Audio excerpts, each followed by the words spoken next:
Assalamualaikum warahmatullahi wabarakatuh. Shalom, Om Swastiastu, Namo Buddhaya, Salam Kebajikan, Rahayu. Yang terhormat Dewan Juri, Moderator, serta para hadirin yang berbahagia. Saya sebagai pembicara pertama dari tim oposisi menyatakan tidak setuju terhadap mosi debat hari ini, yaitu Dewan ini akan mewajibkan kandidat politik untuk lulus tes kompetensi politik agar dapat mencalonkan diri. Saya berpendapat bahwa tes kompetensi politik berpotensi melanggar prinsip demokrasi dan kebebasan politik, sulit diterapkan secara objektif dan adil, rawan penyalahgunaan, serta bisa mengesampingkan aspek penting lain. Maka dari itu, saya akan menjelaskan 3 argumen utama. Yang pertama, tes kompetensi politik berpotensi melanggar prinsip demokrasi dan kebebasan politik. Demokrasi mengedepankan hak politik dan kebebasan warga negara untuk dipilih dan memilih tanpa diskriminasi atau batasan yang tidak adil. Pemberlakuan tes kompetensi sebagai syarat mencalonkan diri justru berisiko membatasi hak konstitusional tersebut, terutama bila kriteria dan prosesnya subjektif.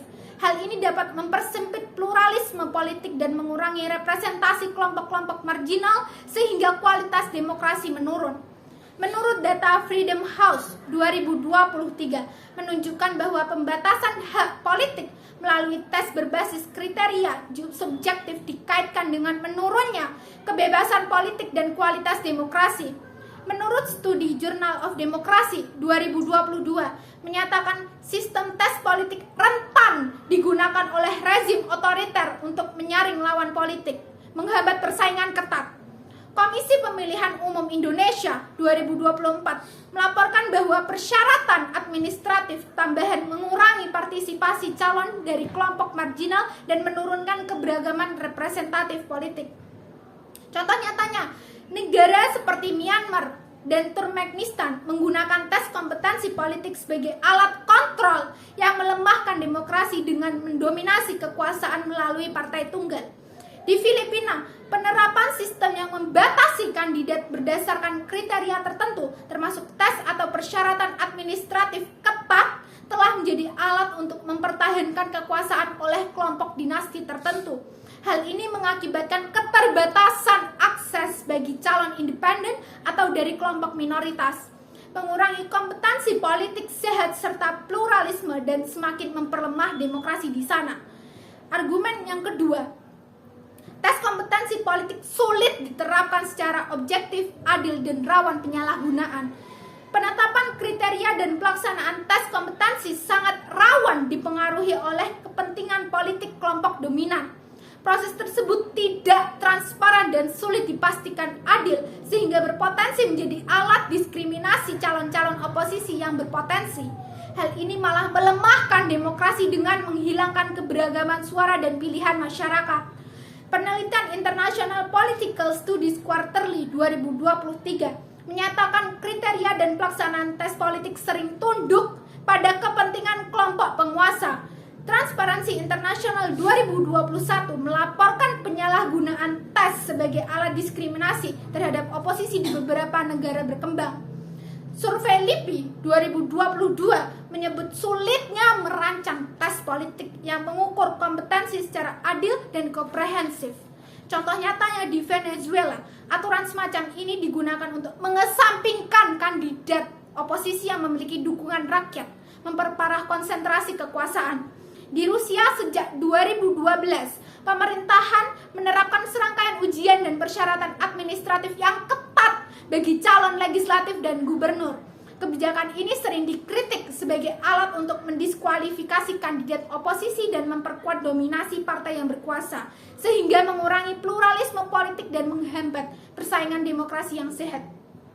Argumen yang ketiga, fokus pada tes kompetensi bisa mengesampingkan aspek penting lain, seperti rekam jejak moral dan integritas. Kemampuan politik tidak hanya soal teknis dan pengetahuan yang diuji tes, namun lebih penting adalah integritas, etika, rekam jejak kepemimpinan. Banyak kasus di berbagai negara menunjukkan pejabat yang kompeten secara teknis, namun bermasalah secara moral dan korup. merusak demokrasi dan kepercayaan publik. Mekanisme yang menekankan transparansi, akuntabilitas, dan pemantauan kinerja lebih efektif daripada sekedar tes kemampuan. Menurut Jurnal Public Administration Review 2023 menegaskan integrasi dan etika lebih menentukan keberhasilan politik dibandingkan kemampuan teknis semata. Dari data KPK Indonesia 2023 menunjukkan bahwa banyak pejabat kompetensi yang terlibat korupsi dan pelanggaran etika menggerus kepercayaan politik dan publik. Menurut Harvard Kennedy School 2022 merekomendasikan penguatan mekanisme transparansi dan akuntabilitas sebagai cara efektif memperbaiki kualitas kepemerintahan. Contoh nyatanya dalam kasus mantan Gubernur DKI Jakarta Basuki Cahayapurnama kerap kali dikenal oleh Ahok.